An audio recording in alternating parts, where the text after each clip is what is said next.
to the Happiness Tribe Sunday show.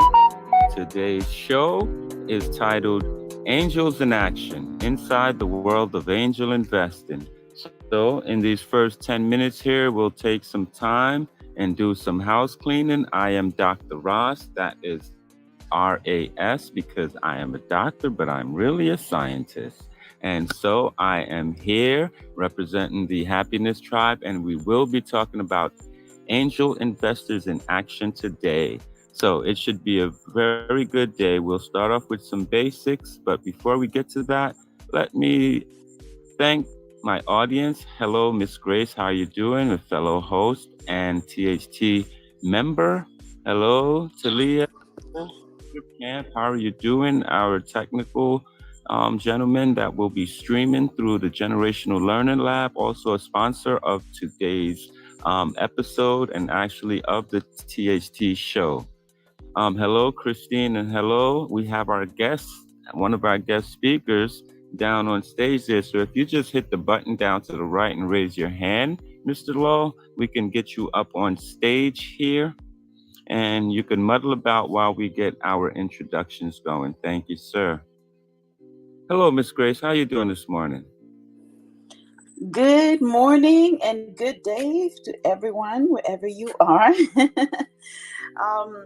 good to be here with you all today. And this is a very interesting subject that we're talking about today. We are missing a few people from the Happiness Tribe this morning, but hopefully they will be trickling in. I know one or two of them are occupied, but we're going to get the show going anyways, right, Dr. Russ? Absolutely. The show must go on. So, there you go. And here's Selassie joining us as well. Yeah. Go ahead, Ms. Grace. Yes. So I'm going to pass on the mic to Selassie. Selassie, why don't you go ahead and introduce yourself as well?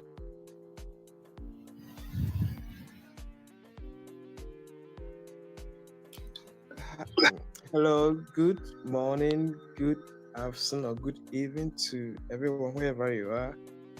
I'm Selassie.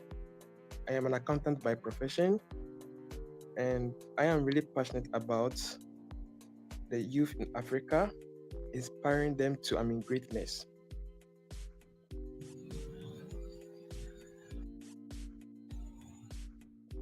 Awesome. Thank you, Selassie.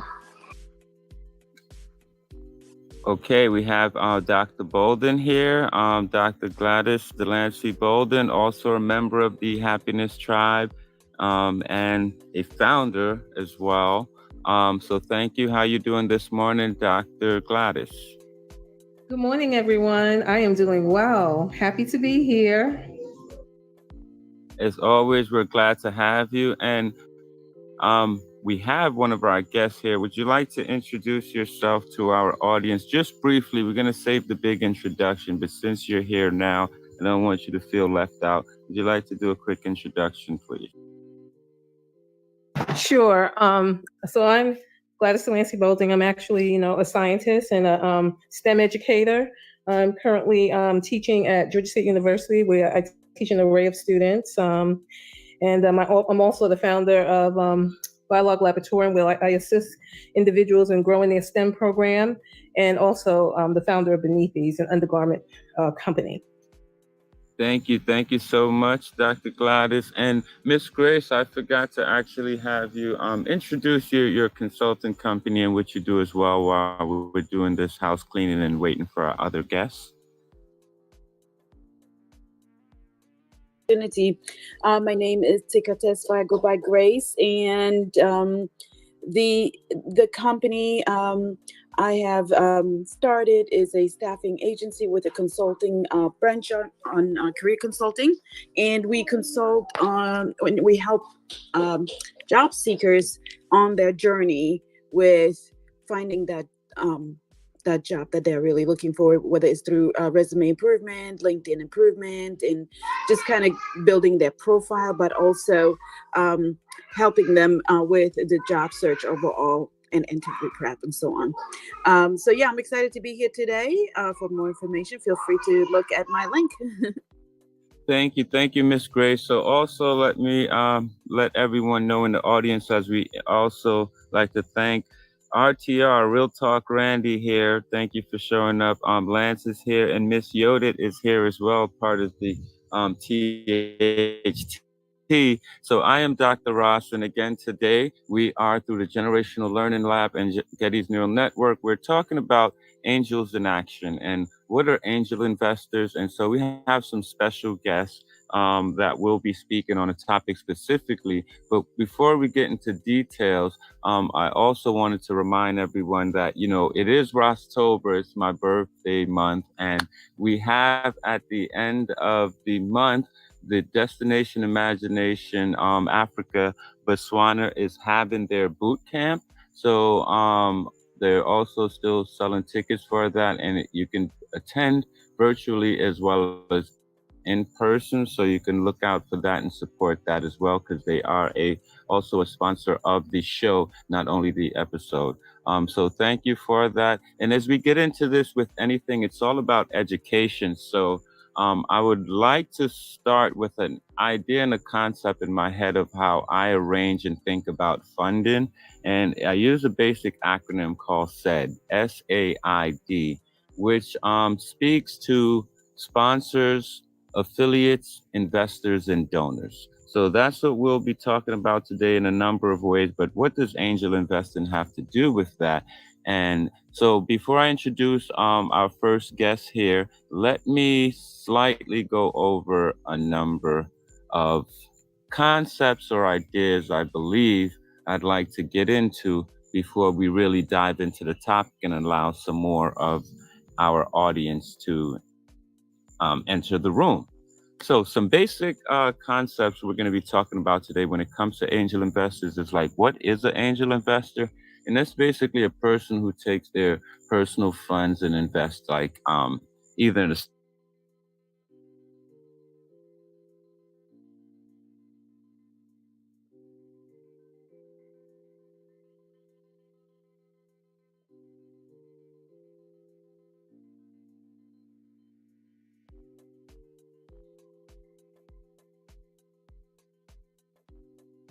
Hello?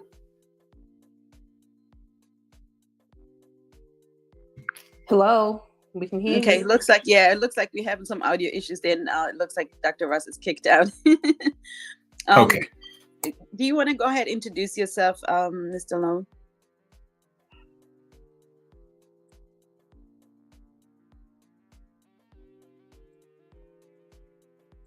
Yeah. Or, That's true.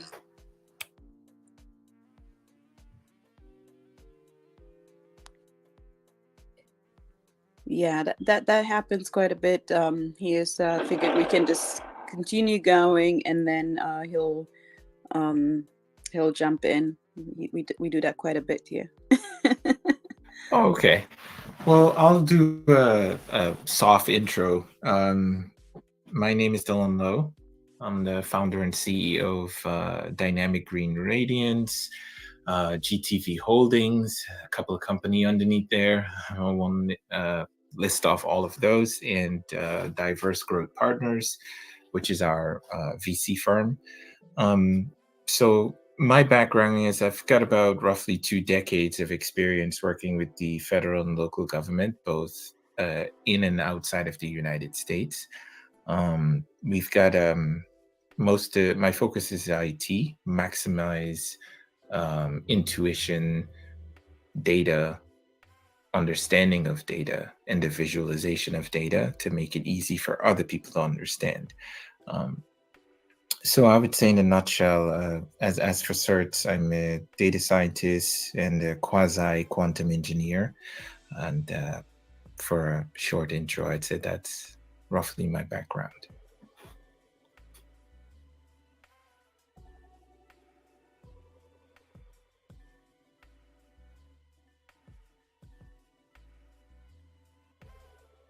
Awesome. Thank you so much for the introduction. So, and there's Dr. Russ, just on time. I'm sorry, guys. I don't know where I dropped out at. I was just babbling. I'm sorry. Where did you guys lose me? Well, we went ahead and asked Mr. Lowe to introduce himself. So I think you already know him, but he just introduced himself. So you can take it from there. Okay, yes. Sorry about that. You can continue then, and I'll jump back in. But I was just going off on some important concepts and ideas or words that we will speak about throughout this discussion. So I'm not sure where I actually got cut off at. Yeah, so I think we can go ahead and get started. So Dr. Lowe already introduced himself, and we were moving on from here to speak about the subject at hand. Okay. All right, guys. So today, we wanted to talk about and bring in some experts to talk about angel investing, right? And what does that actually mean inside the world of the angel investor? And in doing so, I think you have to. Everything is education. So, important ideas. I'm not sure who that is, but can you mute? There's some important concepts and ideas which are very important when it comes to investing. So, in my mind, I wanted to first put the conversation around the context of, as I mentioned, is SAID, SAID, right? You have sponsors, you have affiliates, you have investors and donors. That's just the easy way, in my mind, of thinking of different ways in that financial space of how money may be coming to an organization. So as I asked Dr. Gladys and Ms. Grace to describe their organizations and what they do as entrepreneurs, I was leading to the question of what size company that is, or you're a small, medium, or large company, and kind of what that means in the space of investment and investing, whether that be an angel investor, as we're focusing on today, or that be other sources of funding, whether it be crowdfunding or government grants, private grants, or what have you. So I think these are important things that we have to discuss and understand before we get into actual specifics of angel investing. So with that, Mr. Lowe, can you speak a little bit to that acronym as far as sponsors, affiliates, investors, and donors, and thinking about approaching how do you get assistance or approach a financial source for your ideas or business?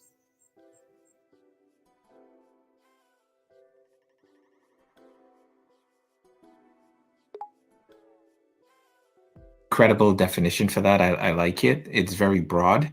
It is somewhat broad, but I can talk about how do you get sponsors or investors or grants.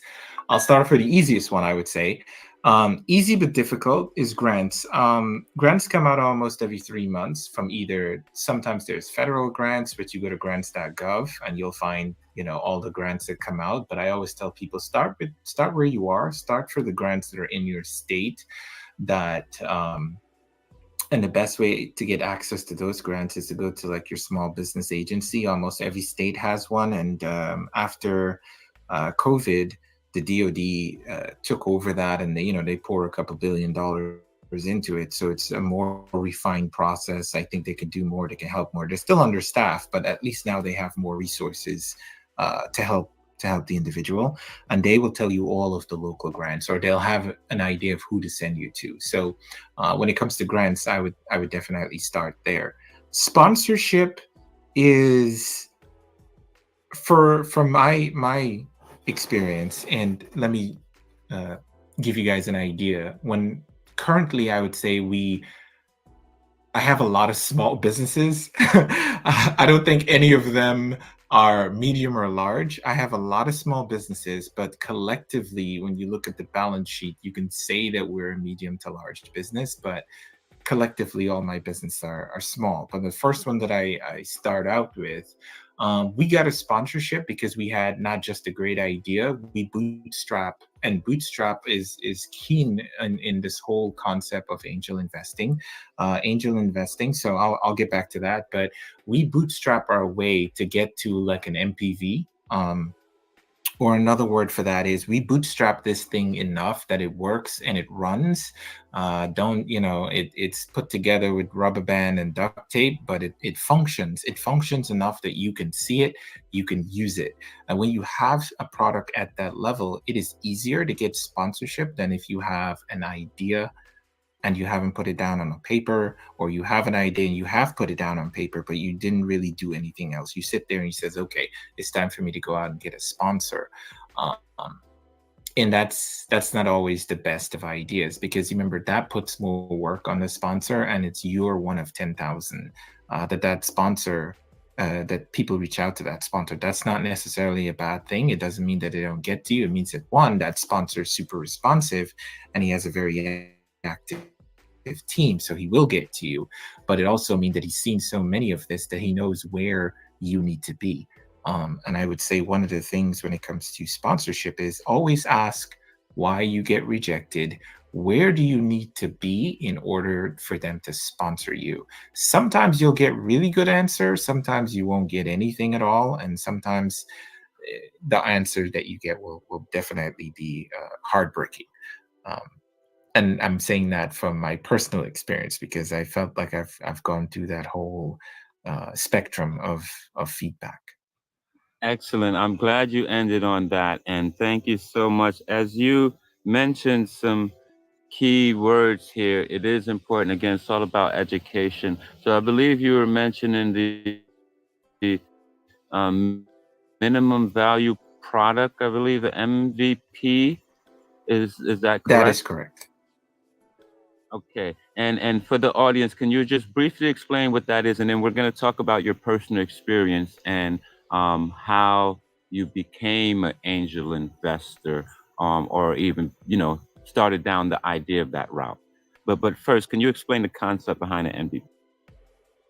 Yeah, the concept behind an MVP is, instead of getting boldly technical, and as a data scientist, you never want me to explain anything because I will put you all to sleep, just so you know, because we like to get into the nitty gritty when it comes to definitions.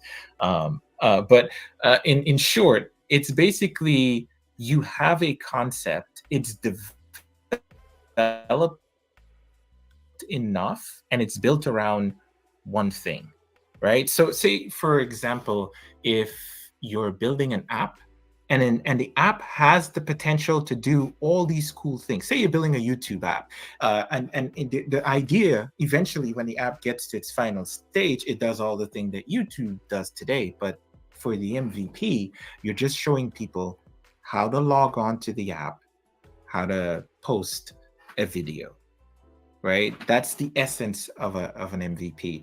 The main thing that will give the most value to your product and to the people who want to come sponsor or invest.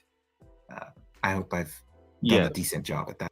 Thank you. So this is something that a organization or individual, no matter where along the stage of development, from idea to product, to market release, whatever the lifespan of that idea is, this is something you have to have on your radar at all times, is this MVP. This will save you a lot of money, time, and effort. And I just wanted to stress that point. And it shows people also that, okay, you're not just sitting there waiting for somebody to come and invest in your product, right? Is that you've taken initiative, you've bootstrapped this, you've asked people for, hey, can I get some of your time? I couldn't figure out this piece of it. So the whole idea behind bootstrapping is you ask for assistance from people. Can you give me an hour of your time to do this, an hour of your time to do that? And collectively, every hour adds to the finishing of that particular piece. That's the idea of bootstrapping. It's not, you don't have to spend any money. It's, can you just give me a little bit of your time because I'm struggling with this aspect of something. So yeah. Excellent. So I know, as far as you were able to, when I dropped out, to explain your background a little bit, but I'm pretty sure not enough time lapsed for you to really let the people understand who you are and what you've done and how you're operating the space out there. And so being in the DC area and doing what you do, my question to you is, as how has your background in data science shaped your investment strategies as an angel investor? So how does that impact the way you go about, and can you define again, quickly, what is an angel investor, and how has your particular professional background as a data scientist impacted your approach to this? Oh, we're really getting into the nitty gritty now. I love it. So I wanna backtrack just a little bit and talk about how and why I became an angel investor. And I want to also make sure that I'm as honest enough, because this is a good platform to tell a wonderful story. But at the same time, I want people who might be considering to do this to truly understand what it is to be an angel investor. I got into angel investing late 2020, yeah, late 2020. So I decided, um, one of our company just did a merger and a buyout, and I didn't want to be a part of that, so I separated and started my own thing. And when I did that, 3 months later, COVID hit. It's like, God, why? I mean, you could have just given me a hint. I could have done some preparation. Um, but COVID hit, and it devastated the minority community, like devastated. Shops to where I went to, back in the day when I went to school, there was a couple of barbershop. There's Sweetie Shop where you used to go and buy junk food and sneak it out from your bag. And we used to give those people headache. They were closing down. The barbershop is gone. Just all these little community shops that you grew up with that you always believe is going to be around forever were disappearing. And then what I've noticed is, it seems, I guess it's more real to me because I love walking and I'm always out and about, that it's only minorities that are being impacted. It could be because of, it's DC. Um, but it seems like we were getting hit the hardest. And then I work a lot with veterans, and I found out that veterans they were being, it was even worse for them. So I went to my CFO and I said, "Hey, I need to take out some funds, and I want to invest it in saving some of these businesses. I want to invest it in helping out our veterans." And she looked at me and she said, "Listen, if you do this, your company will struggle, because we don't know if any of those business that you're pouring your efforts into will survive.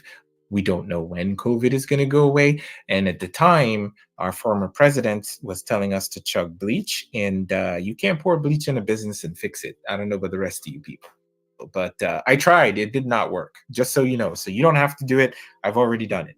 Did not work. So that's kind of why I got into it. And one of the things I should let you know, if something you want to do, the reason why my CFO was saying that is because a lot of times when you do an angel investing, do not expect to see that money back, right? That money is gone, just so you know. So there's a 1 in 1 chance that your money will disappear as an angel investor. So when you do it, you have to make sure that it's money that you don't need, that you won't need, and you're comfortable saying goodbye to it. And just for the idea that you might be able to help. That wasn't our case for all of the business we invested in. We did have 1 or 2 success stories, and those companies are doing super well today. But I just wanted to give you guys a sense of how I got into that. And when it comes to how data driven, being a data scientist has helped investment, I would say that it accelerated everything. I started off, I would say my investment and angel investing career grew very quickly because I was a data scientist. We became a VC simply because we had more people wanting to come in, more limited partners wanting to sign up, more people wanted to look at some of the projects. that I did, not because it was more clear, because I started to build a track record of someone who can see what that 5-10 year plan looks like. I'll give you an example. Just about maybe about 6 to 8 months ago, we had this project. Bahamas was hit a while ago, and they were devastated. Tourism was down, etc. And they were looking for investors to redo this grand airport. And then no investor wanted it. And I went in, I take a look at the deck, and I realized, with the help of some other people, the problem was they weren't putting the right data up front. They weren't giving people the visualization that a $200 million investment would require. So what we came in and did was we pointed out all the things that was there, but you couldn't really see them because you didn't understand them. The data was there, but it wasn't telling anybody anything. And as a person, when you're a data scientist, it's all about how do you take that junk and make it make sense to the people that needs it to make sense when they look at it.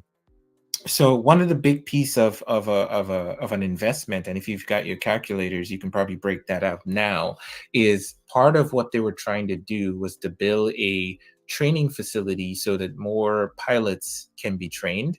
And during COVID, and this was so we just got them funded, like I said, about 8 months ago, give or take. We got them the family office to take on the project. But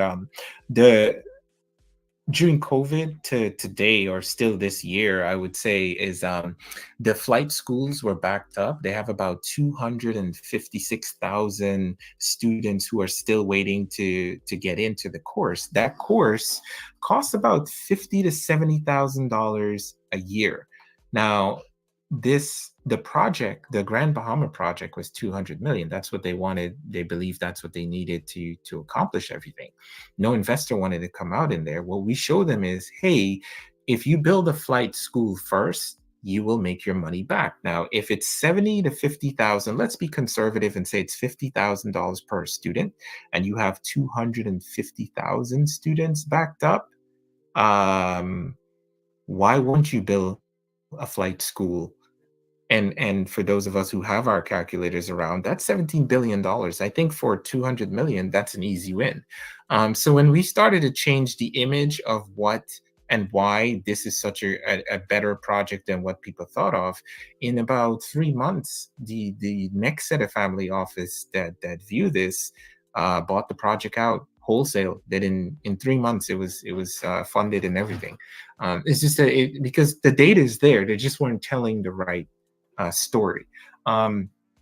Unfortunately, that backfired because I see things that most people don't see. One of the big flaw of mine is I can never look at what tomorrow or the next day or next week. It's always, okay, where would this product be? Where would this service be in 5 years? Knowing technology the way I know it, understanding the markets from a technical perspective, from a data perspective, it fluctuates all the time. But when it comes to data, some things, whether it go up or down, you have to know what your margins are. That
is with us in the lounge. She should be up here actually. But Sharon, welcome and thank you for being with us today as well.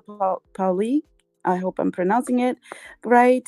Cloud, welcome. Charles, welcome. Randy, again, welcome. Thank you for being with us. And Michael, and also our speaker, Charles. Charles is driving right now and unable to speak at this very moment. Charles, whenever you are ready, raise your hand again. We will be happy to have you here speak and share with us as well. He is in the same in the industry of angel investment as well, and has a lot of good insight to share as well. Hopefully we get a chance to hear from him later on. I would love to share, to go ahead and pass on the mic to Paula, who did not have a chance to introduce herself as well. She's part of our Happiness Tribe family. So Paula, please go ahead and take away the mic. Thank you, Miss Grace. Blessed day to everyone. And I apologize. I keep getting kicked out of LinkedIn, so I'm missing most of the gems, I'm sure, at this point. I will refrain from asking any questions, but I will give a brief description of the role that I play with the Happiness Tribe. But before that, thank you all again. Thank you for spending this Sunday with us. We really always appreciate the value that you bring to the Happiness Tribe and to our extended family. So my name is Marjorie Norales. Everyone calls me Paula. I am somewhat of a, I guess, I don't know, a strategist for the Happiness Tribe. I'm one of the co-founding members of the Happiness Tribe. I live in Belize. I'm a farmer. And I'm a business strategist. Thank you so much for having us, and thank you for being here. Thank you so much, Miss Paula and Miss Grace. I really appreciate it. Again, thank you, DG Radiance and Mr. Lowe here for your time and your expertise as we keep the ball rolling. Again, Mr. Charles Payne, when you get a chance, we'd like to have you up on so you can also contribute to this conversation in Angels in Action. And this, by the way, is just part one of part two, because we want to get everyone familiar and understand what angel investing is. And so with that, as an angel investor, do you look at a specific industry, or is any industry fair game? Is that a question for me or for Charles? Oh, Charles is not on stage, so my brother, this is your show until we get some fellow guests on stage. You have the floor. Okay. So for me, and this is just my 2 cents, and I would encourage to other investors to share their strategies as well. But I start off investing mostly in my category because it's a category that I understand very well. I would know, well, who are the supply chains? Where can I connect you? How would we make this work? So I start off with IT and of course, data science. And the things that I have the most skills in are normally where I start investing from. And then I spread out, as much as possible. So I always encourage people to start where you are. So whatever you're good at, start there when you're going to invest. And if you say, okay, I'm good at this, but this is not the category I want to invest in, that's fine. YouTube and Google has been very good in teaching us new skills, especially YouTube. There's other learning platforms, but those are great places to go and learn about the category. I say spend at least 3 to 9 months studying a category that you want to get into if it's not part of your field of study or your expertise, so you can learn as much as you can and then dive right in. Another thing too, don't just learn and then sit on the stuff and you have 1 foot in, 1 foot out. If you're going to angel invest, like I said, the ground rules is pray over your money, know that you're going to lose it, then dive right in. I hope that answers your question.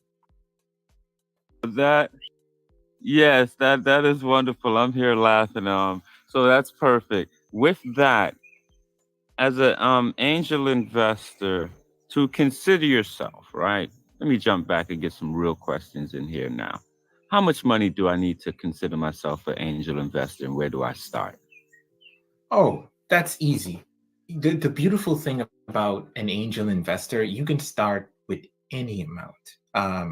Okay, maybe not any amount.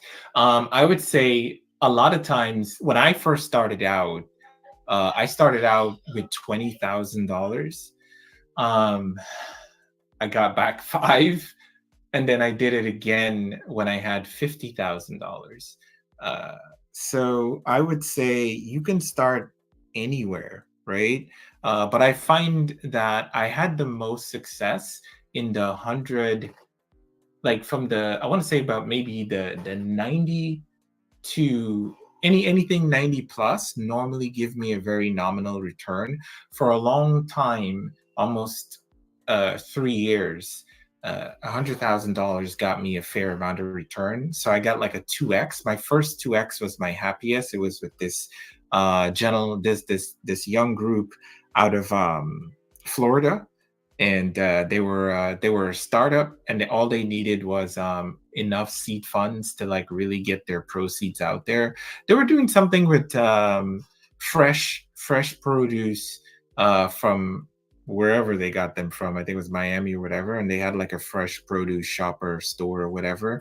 And then at the side of that, they had like a vegan restaurant or vegetarian restaurant. So they brought in the fresh stuff, and then they just needed a place to start. And for a long time, I got 2x from that, and I was very excited. That was my first big success, but that cost me $100,000. My 90K, I made my money back with that one. It was like, hey, we want to give you your money back so that if we get to a later round, you will come back and invest with us. So they made some funds. They paid me back very quickly, but it wasn't one of those things where I can jump back in right away because they weren't sure themselves, because the market was very, volatile at the time. And this was like about 2022, early 2022. So COVID was still have a very strong ripple effect. I hope that answers your question. All your answers are answering my questions. Don't you worry about that. I'm going to rapid fire a little bit here because I'm so into this. When is the best time of year to invest as an angel investor? Today, and you feel like investing, do your research, do your due diligence, and do it. I've never find there is a best time. I feel like time is the enemy. And the longer you sit there and wait and look, somebody's already investing in something. That does not mean wake up, see something, do a big game of eeny, meeny, miny, mo, and then invest. That is not what I'm saying. What I'm saying is there's tons of opportunity out there, and people like me who's got a system in place is going to like yank out all the good ones. So I would say get up. If you want to angel invest, find something you're really good at. Find something, maybe skills that you have or a field that you've researched. Do your due diligence. Always, one key thing I find where a lot of investors, they fail and they got really depressed and sad about it is always find out what is the go-to market. Go-to-market is the most important things. A lot of investors, including myself, when I first started out, I never got any type of angel investing, but I was so focused on the product, I never even considered what I didn't even know what go-to-market was, right? That was not even in my purview. So I would say always ask the people you're going to invest in, hey, I don't see a go-to-market strategy, right? I can see that you could build this. Clearly you're smart enough to build it, but you can build it, but if you don't sell it, then neither one of us are going to make any money. So always ask, what's the GTM, go to market, right? Find out what that is, because that's key. I hope that answers your question. Absolutely. So what is the go-to-market strategy? This is great. So there's a lot of things that I do want you to let the audience know. So in a quick shot informatic, right? I want to talk about, you mentioned ROI, return on your interest. Can you speak about ROIs a little bit in the time frame of investment and time, I guess in years? And then what does early adapters mean? Or adopters? Well, it's two distinct things. So when you're an angel investor, it depends on where the person you're investing in is, what stage, and you do have to understand the stages also.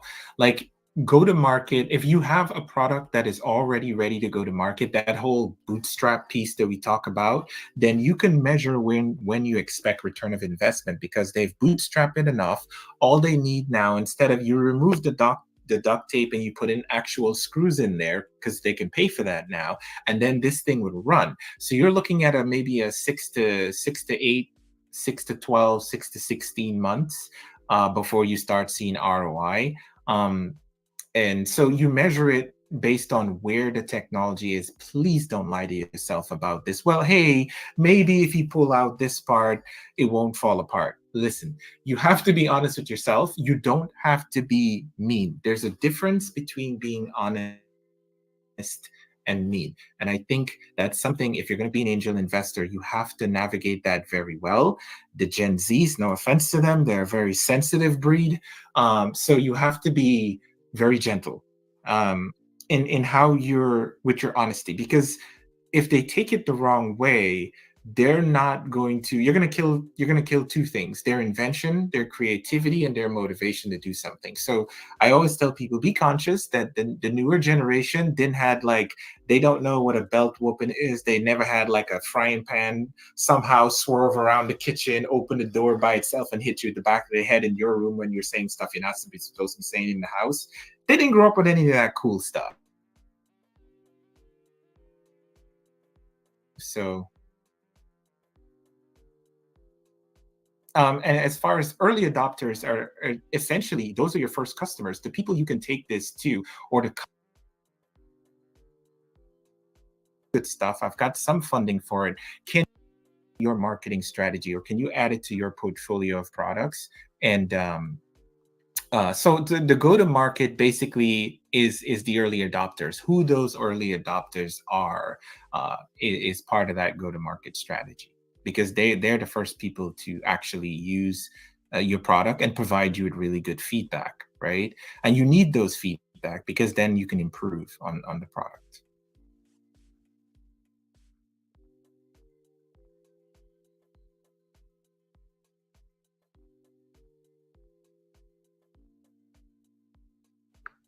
Hello? Yes, I'm here. I have a question. I think Dr. Ross got kicked out. Let me ask you something. So you said you invested, if I'm not mistaken, your first investment was $90,000, and whatever that was, I'm just wondering, where did you get the money from? Where did you get the money to invest from? That is a good question, and why angel investing is hard. I got it from the profits from my company. And the first company I invested in was a military, well, it's not military, it was a veteran-owned business. And he had, his product was good. He had a government contract coming up. It's just that COVID, and I don't want to make anybody depressed on here. Let's just say some people lost their lives, and the people that lost their life were directly tied to his contract. So he had nothing to keep him afloat. And I kind of invested in that, knowing that I wasn't going to get my funds back. But it came from the profit from the business that I have. Oh, thank you. Thank you. Go ahead, Dr. Rad. Sorry I fell off there. Oh my God, I'm having such a fun time here, and I'm learning so much. You brought up about the generations a little bit. Yeah, you was giving them a little, the millennials a little something. Oh my God, I'm gonna date myself here, but I believe that I have a millennial. But listen here. So can you speak about angel investing across the generations a little bit in technology, and has that separated or isolated the generations or brought them together, or what can we do to use the technology to bring the generations together in this space?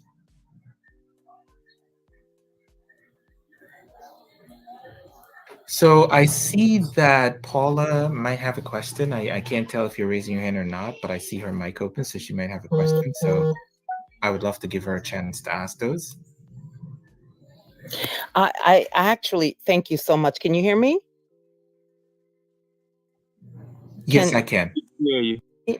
Can you hear me? Okay. I'm sorry, because the signal's going in and out. That's what I'm asking. So I wanted to ask a question actually about about contract management. So let's just say you find a company that you're interested in, the numbers work, you're willing to go ahead and do the investment. What is the responsibility of the partner of the company that you are partnering with or you're funding? In other words, what would be the contract management process? What would that look like? What do we need to expect as the potential company receiving the investment? Thank you. Oh, that is a good question and a hard question. It depends on your investment style and your personality. That plays a big role in it. And Dr. Ross, I'll need you to remind me about your questions, but I will come back to that. So for me, I am not you. The way I approach this is you are the creator of this great product, and you're looking for investment. If you have a pretty solid go to market, the only thing I expect from you, because of my strategy and stuff that I've developed, it frees me up. When you run about 12 to 15 company, you need to create ways to free yourself up to do different things. But for me, the only thing I ask for is, hey, I have one monthly meeting that I do, and it's the end of every month with my investors. So I would meet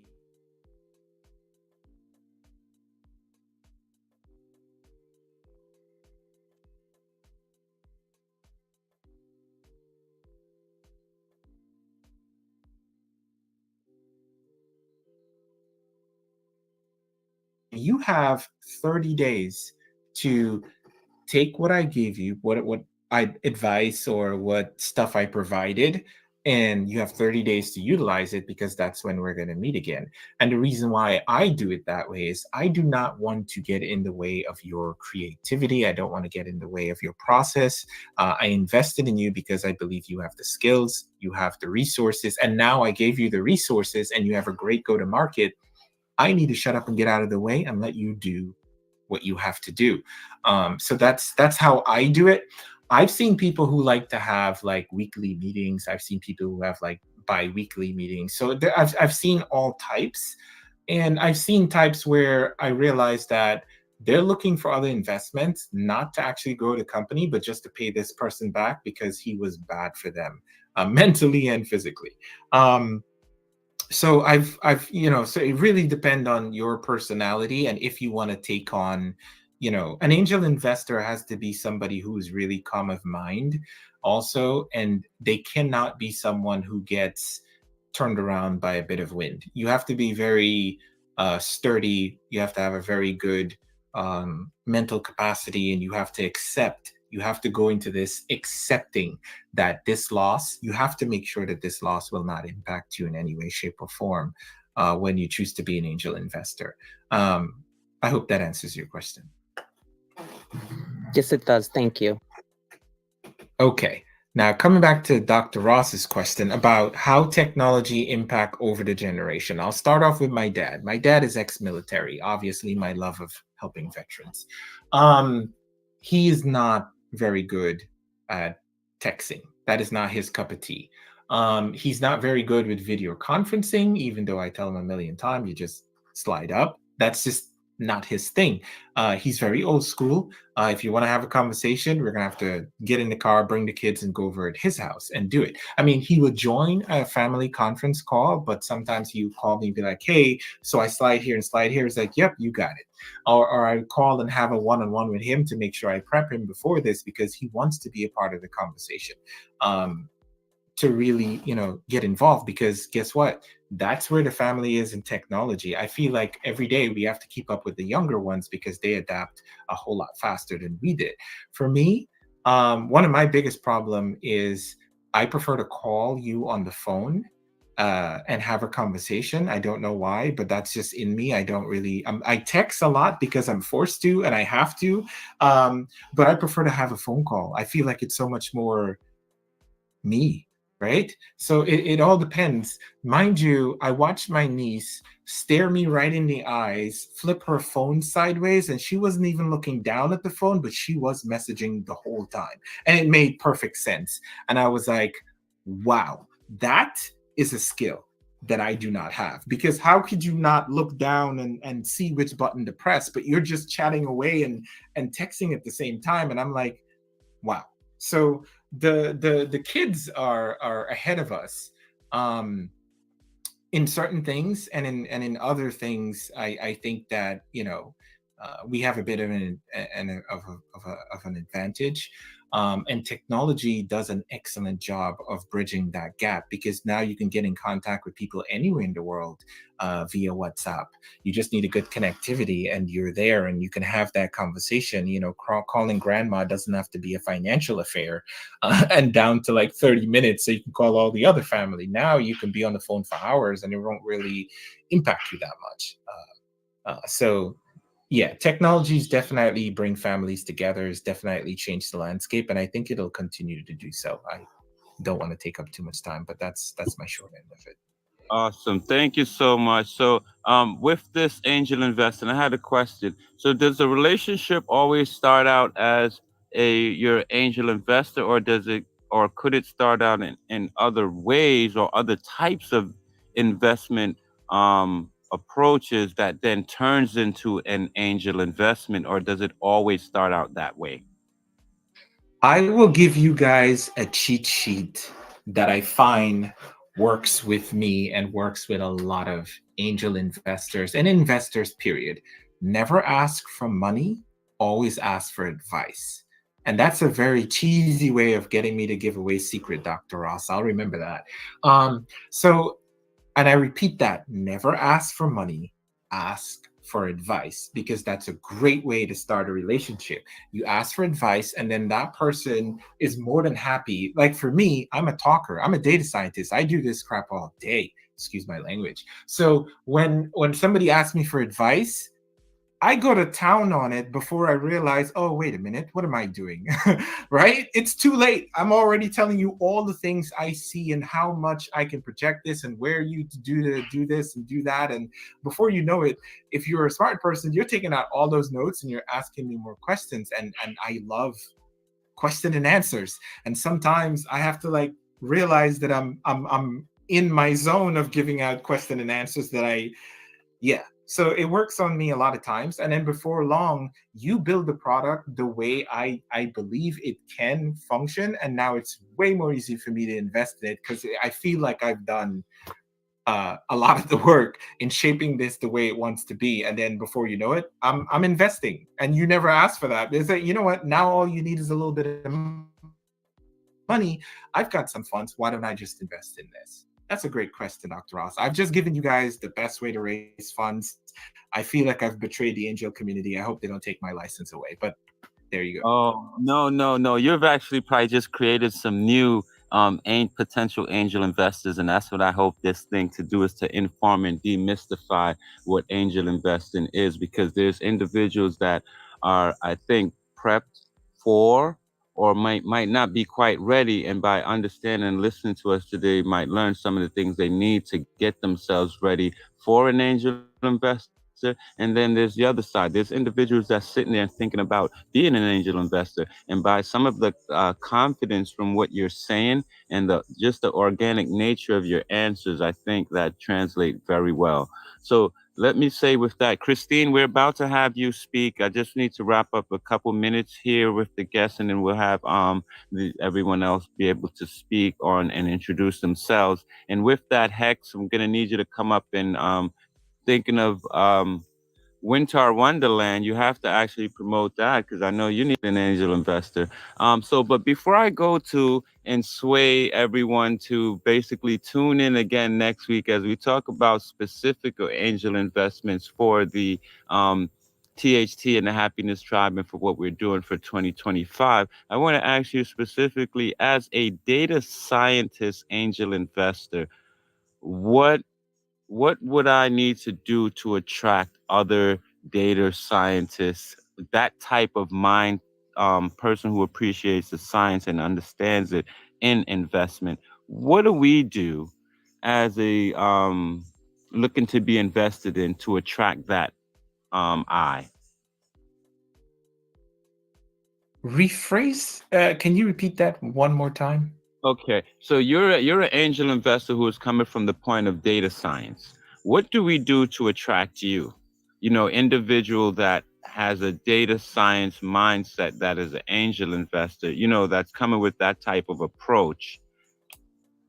What Dr. we Ross, Yeah. have you been speaking with those three-letter agencies that I've been working with last week? Because this sounds like an entrapment question. Or are you doing your brain magic on me? I'm watching you, the Dr. Ross. I'm three-letter watching you. organization that I'm working with, if it's not RAS, it is THC. All right, I'll take your word for it, but those are not the ones I'm talking about, because that right there is a very good question. So, again, for me, I'm a bit of a techie. So if you're talking, like, for me, I don't go to a lot of Y Combinators, these incubators. I think that a lot of the funds that people spend in there, like, it's great to be in an environment where you have other, developers there. You can bounce ideas off to each other. It's great. I just don't think people should pay to do that. And there's other communities that are around, probably in your own town. You just never took the time to look. For me, I'm a super techie person. You hit me up with any type of advanced technology, or if something like you want to develop an ecosystem around something, I am all for it. 9 times out of 10, as you probably know, I'm not a big social media person. LinkedIn is the only thing that I'm on, and my niece used to manage my Facebook up until recently, when she says, "Uncle, you have to start paying me," and then I was like, "Never mind, I'll do it myself." 16-year-olds, I swear. But for me, it has to be technology. It has to be just very up there. And the reason for that is, for a long time now, I haven't really been much of an angel investor. I've done well enough that we've moved on to, I have my own VC firm, Divert Growth Partners, because by the way, one thing I hadn't had a chance to say, I failed a lot, is why I have such good answers. It's not because I'm good at this, it's because I failed enough that I happen to learn from it. So do keep that in mind. I'm only good at answers because of all of my failures. And I know people don't talk about that, but I feel like failing, you learn so much more from failing, and it costs you so much more, and it makes you more disciplined if it's something you truly want to do, to really learn your craft. Don't be afraid of failing. Be afraid of failing and not learning how you fail.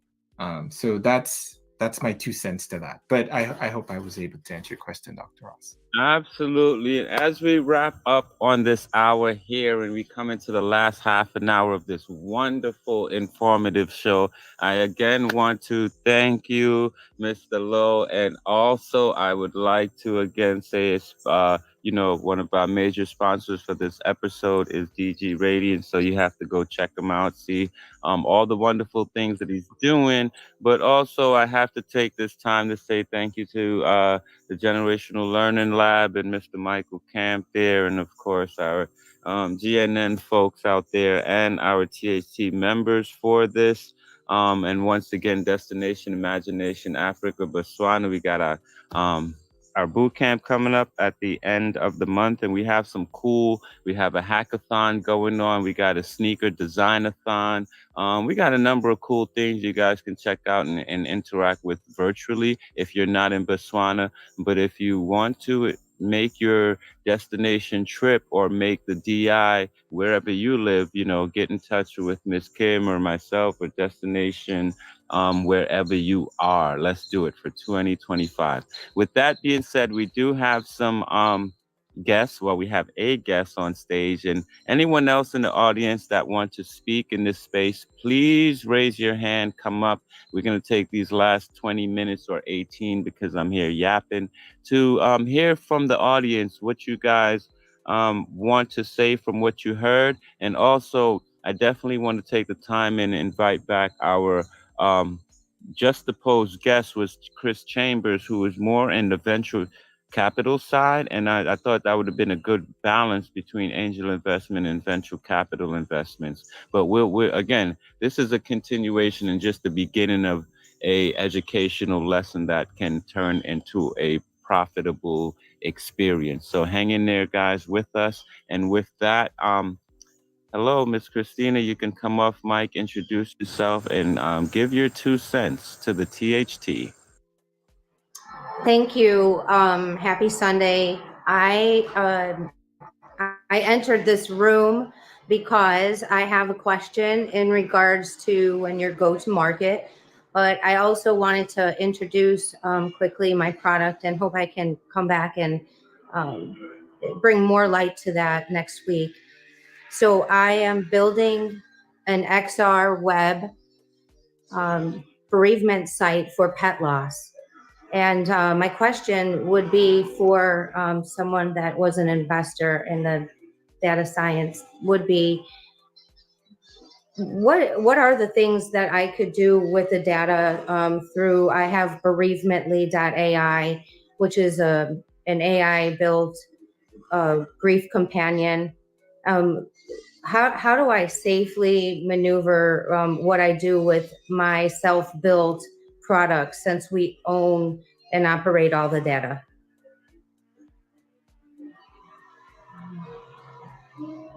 Ooh, is that a question for me? I'm sorry. Yeah, it is. Yes. Oh, okay. Answer that, Sorry. and then I would like to answer from the medical end as well, especially brain data. Well, she said grief, right? For people who lost their pets, correct? That's right. Yeah, that is not particularly in my category, but when it comes to the data itself, the raw data, if you want to monetize, you can monetize that data if you have the right to it. That can get tricky in some states, but you can monetize that data in a way where a different agency can now reshare that data in, like, if you have a community or an ecosystem where people go that lost their pet. I've known people who used to make cards for people who lost their pet. They would actually send them a card. That data can be, if you want to monetize it, you can reach out to them and utilize it. That's one way I think you can do that. And the other way is you can use it like as a lessons learned on how to address it. You can use a computation or an algorithm to, like, when people search how to grieve about losing their pet, it would ping your data stream. And then it would, I don't know how you record your data, whether it's text or audio, but they can ping that, and then they would listen to XYZ, and it may or may not help them. But the grieving side is not really my expertise. The data, I mean, there's multiple ways you can utilize the data. You can use it as research, you can monetize it and get a return on that. Or, like I said, you can just use it as part of an algorithm to help people, that would navigate people back to your site for more consultation, etc. Wow, that's excellent. I think for me, it would be research for mental health, because that's why I'm building the platform. And within the platform, there's a community where events can be held. So there's a lot of different tracking inside, and I just want to do the best thing for the consumer, and also make sure that we're learning from the experience inside of WebXR grief support. But thank you for having me up today. And also I'd like to come back and talk just a little bit more about Bereavemently AI next week. I think Dr. Ross is an expert in that whole category.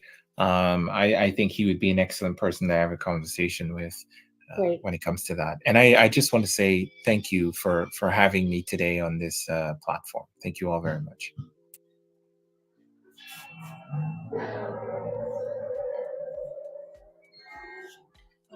I believe Dr. Russ, his mic may not be working. Dr. Russ, are you with us? I'm just trying to bridge the silence here. But Mr. Lowe, I have to say, something you said earlier kind of resonated with me.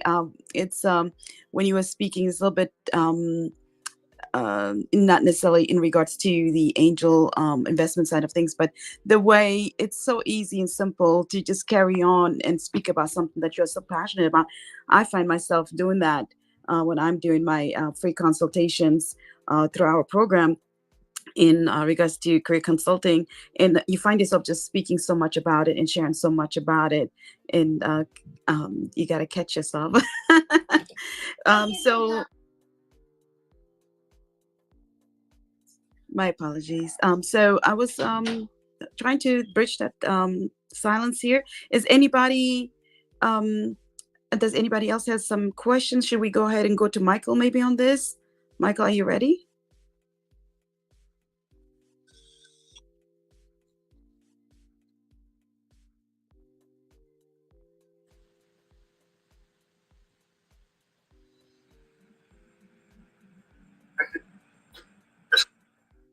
Don't worry about it.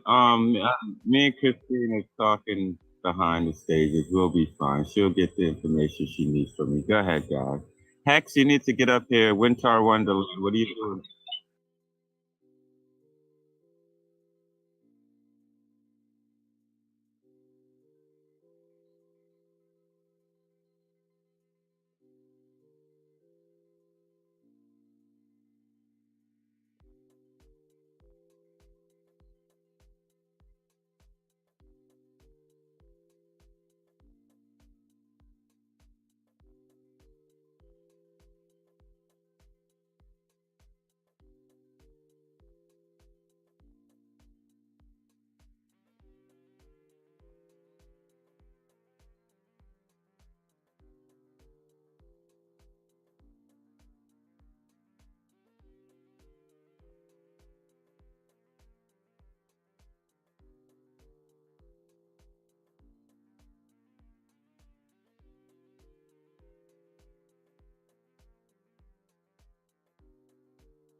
And that is a great question, and I kind of dabbled on that earlier.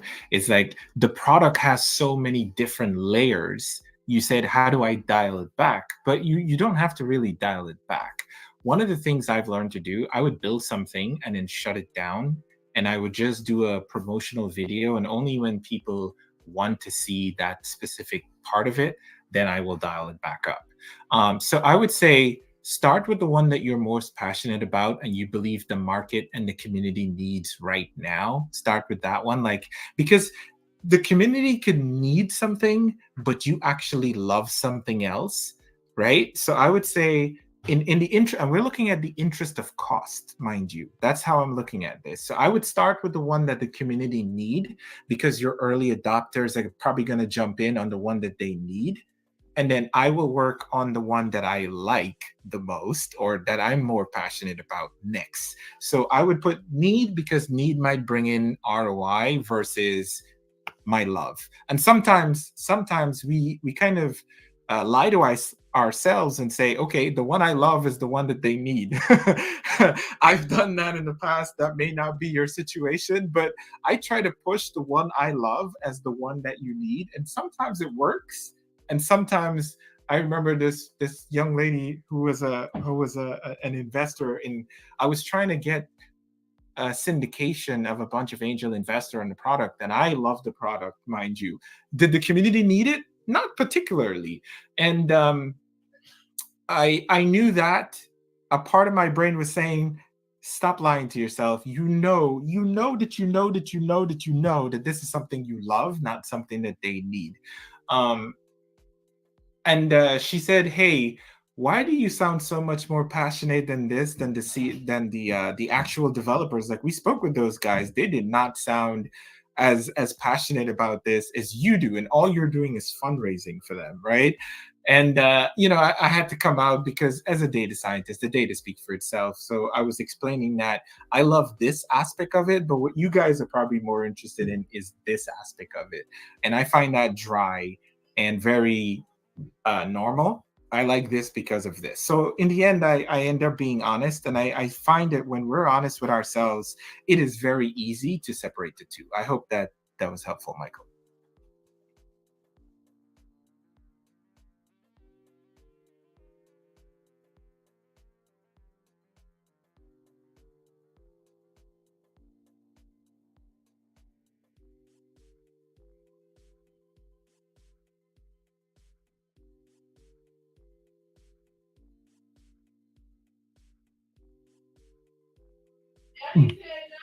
Believe it or not, we keep ourselves very well hidden. I actually had to end up, when I first launched my VC, the people that I helped raise the 229 million for the Grand Bahama Project, I couldn't breathe. Like, I was getting about 12,000 emails maybe every 4 hours. And there was no way I could respond to all of that. And what they did is they went ahead and promoted it. I did not know that because I wasn't a part of that. So they were spamming the living daylight out of my network. So I never really got, I couldn't even respond to the people I probably wanted to help. So I ended up having to shut that whole thing down, shut the whole website out, restart back up, kept it very low profile. It's not that I'm not trying to get with the community, is that people have the wrong impression. I actually don't like raising big projects. I like small projects because I get to be more involved in the growth. I'll give you an example. I was at the Pentagon last week, Tuesday, because I helped this small cyber AI company out of Florida. They built this incredible technology, but it was dead in the water. I said, you guys are a baby unicorn. They didn't believe me at all. About 3 months later, today, they just got their deal sheet for 10 million. It just came in. I'm pretty sure that they're reviewing it while I was doing this. One of the partners I bring in send that over to them. And last week, I took them to the Pentagon because when I told the Pentagon that technically this AI technology has two sides to it. It has an offensive side and it has a defensive side. On the offensive side, we can take this building down. The guy was like, prove it. We took them down in 4 minutes. And next week, it's why I'm in the DMV area this week. And I have to go speak with the lawyers because they want to make sure that we don't sell this tech to anybody else. Because if you can take down military grade servers with your cyber AI, you have a problem. We have a problem, right? Because now we can shut down banks. We can shut down pharmacy. We can shut down agriculture. And you have absolutely, if your military grade tech is the best in the country and you're down in 4 minutes, we have a problem.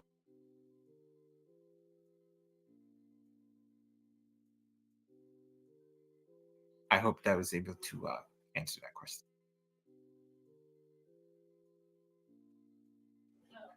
Well, actually, technically, I didn't really answer that. So one of the cool places we hang out. We actually form. I'm in 7 different WhatsApp group where it's all about family office and family offices and VC, like early to late stage VC. It's just us on there, and we pitch deals around each other all day.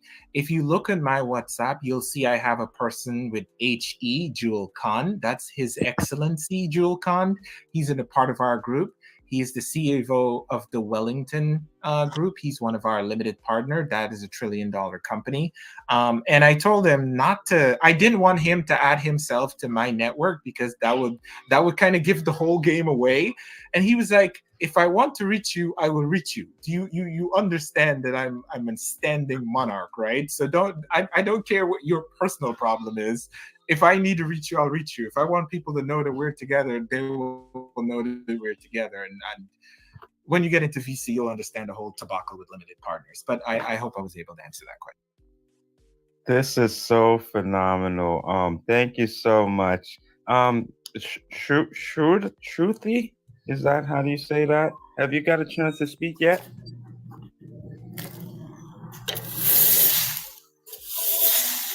Yes, it's me. Good evening or good night. Good evening to doctor and both Paul. So today's topic is about Angels' action inside the world of Angel is to help the people who are about it's mostly about health issues that we have to help them, help the clients, help the people all over the world who are suffering from health issues to improve their health lifestyle throughout the daily basis. So it's in India as well as abroad.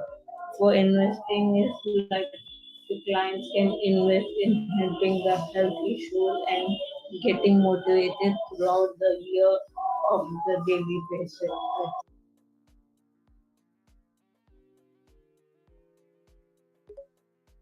Okay, I got the comment. I'm not sure if there was a question with that, but thank you for that, Shruti. Hex, are you available to speak? Yeah. As soon as the world changed. But I just jumped up to say thank you so much for even mentioning the Wonderland and bringing us up here and giving us that opportunity to be showcased. Because I've been listening to the speaker panel, and everyone up here, the experience and the wisdom on the stage that with the notes that are being taken is amazing. So thank you for even mentioning the name, throughout that, Michael, for jumping up here and sharing on those things. Appreciate you. It got some exciting stuff going on in there. So, of course, I'd like to support that. You support GNN and the Generational Learning Lab. And now you're familiar with the Happiness Tribe and what we're doing here. With that being said, as we round the show up in our last 10 minutes, does any of the co-hosts have any specific questions before I have Mr. Lowe speak about exit strategy as we wrap this thing up? I do have a question. This is Paula.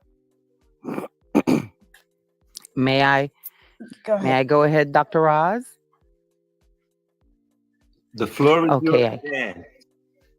All right, thank you. So, Mr. Lowe, here's my question. Let's just say that I'm a for-profit entity, but I'm more engaged in social enterprises. I'm more engaged in enterprises that can create a deep impact. Let's just say I have a major event that I really, a major event that we want to put on. Is investors, angel investors, are they interested in what I would call a short-term return on investment, like invest in a project as opposed to an entire company? Is that an option? And if so, how would that work? Thank you. Oh, definitely it's an option. You'll find that angel investors as a whole, they don't have a specific category they sit in. If they see like a project, like a real estate project or something where it's a quick return of investment, if that fits their cup of tea, they'll invest. So yes, there are a number. Even I go to some of those. I'll give you an example. I don't do real estate, but we do manage a massive real estate portfolio on behalf of someone else because they want me specifically to utilize my data science to see what's going on with the market and how best to place those investments. But coming back relatively to your question, 100%, you'll find that if you have something that you believe is very impactful, and you want to have angel investors there, you gotta go out there and promote that. Hey, I'm looking. If you have one of those people that run the LinkedIn algorithm, I would look for early stage VC, because believe it or not, angel investors who manage to land a couple of 5 and 6Xs become early stage VC funders. And it's, you might think, oh, when you're a VC, you're big now. Not really. When I started off as a VC, we started off with just 10 million. I mean, we've got 100 million today, but that took years, right? Well, a couple of years. But yeah, so 100%, they are interested in projects. They're very much so interested in projects. I hope that answered your question. That was a wonderful question, Miss Paula. Anyone else on stage have a question before we have our guests speak about exit strategies? If there are no other questions, please.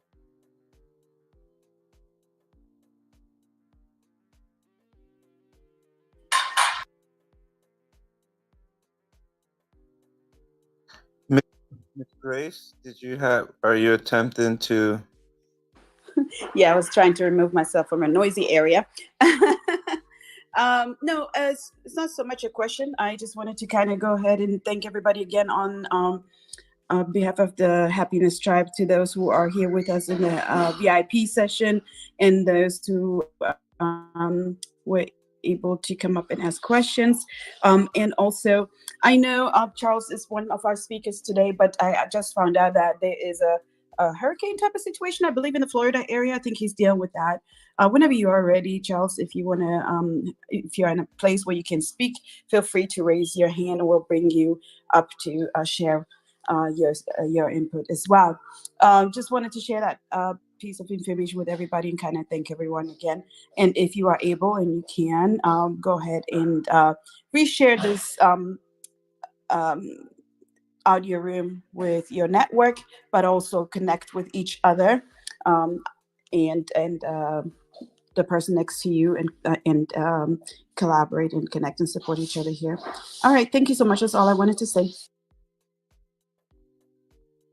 Thank you, Miss Grace. I hope my audio is well. But thank you, Miss Grace, and also remember, Angels in Action, part 2 next Sunday, same time, same channel. And we'll be looking specifically and investing in what Miss Paula talked about, which is what we're doing in the STEM effort at the Happiness Tribe, and our size organization, and what's the best way to move forward in the actual angel investment partnership. So with that, what are exit strategies when it comes to investment, and why is that important to have before you begin? So it's a very old saying. My mom always says, and pardon me for okay, I'll try to keep it short. Start with the end in mind. I never understood what she meant when she said start with the end in mind. Because she would always say that when she gave like more homework that I wanted to do. So my end in mind is how fast can I get out the house and, go play. People don't do that anymore, but that was my thing. So as an investor and as an entrepreneur, you always have to start with the end in mind. What that means is always plan your exit. Always plan, and that exit does not mean that you're finished, that you're done. Sometimes the exit is you sell the company, and then you invest in another company, or you go and build another company. Maybe you come to a certain stage and you realize, you know what? This company needs a bigger fish in order to take it to the next level, or you're capped at 2 million for a long time and you don't know how to grow past that. Selling at that point is not a bad idea. So now you can take that 2 million and work on, how do I go from 2 million to 5 million? And when you get 5 million, you can exit out again and say, okay, I've made that goal 5 million. How do I get from 5 to 10? So always start with an exit in mind. There's many type of exit for a good small business, and good is very relative here, mind you. You can IPO, which essentially means you work with a bank who's gonna jack the valuation up so they can make their money back, and then they add you to their stock exchange. So that's also an exit. So there's two types of exits. Well, there's multiple types of exit, but the two I want to talk about is the exit where you IPO and you become, your product is now listed on the stock exchange, and the traditional way to do that is go through a bank.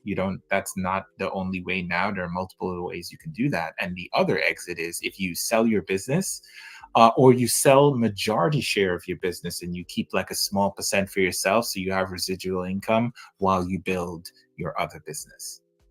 I hope I was able to do that in the short time that we have and leave some time for questions. Thank you so much, and thank the audience for still filling in. Please, we have a couple minutes left, so please join us next week.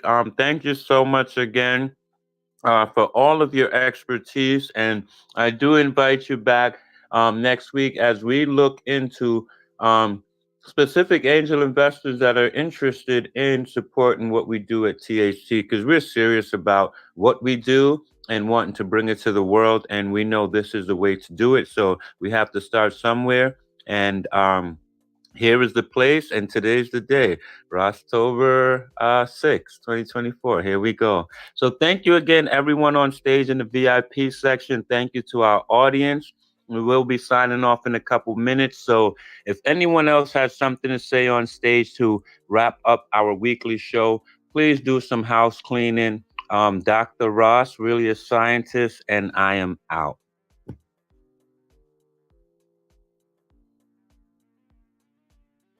Thank you all for having me, and have a wonderful Sunday, everybody. Bye. Thank you so much. No house cleaning, Miss Paula, Miss Grace. No, yeah, good. Somebody wanted to say something? Am I cutting somebody off? Miss Paula, go ahead. No, I just wanted to say this is Paula from Belize in Central America. We are excited about this topic and about actually helping people build their businesses, their enterprises, their social enterprises, whatever it is, and to help them build themselves personally and professionally. And so we're so appreciative for you all spending the time with us. Have a most magnificent week. Thank you. Absolutely. I want to second that as well. And again, thank you to everybody who joined us today and was able to share their insights with us in their knowledge. Thank you so much, Mr. Lowe. We appreciate you. Connect with each other again and come back next Sunday, same time, same place. Thank you all. Remember, this is streaming thanks to the Generational Learning Lab and Mr. Michael Camp. So catch this stream, share it, and have a wonderful week, everyone.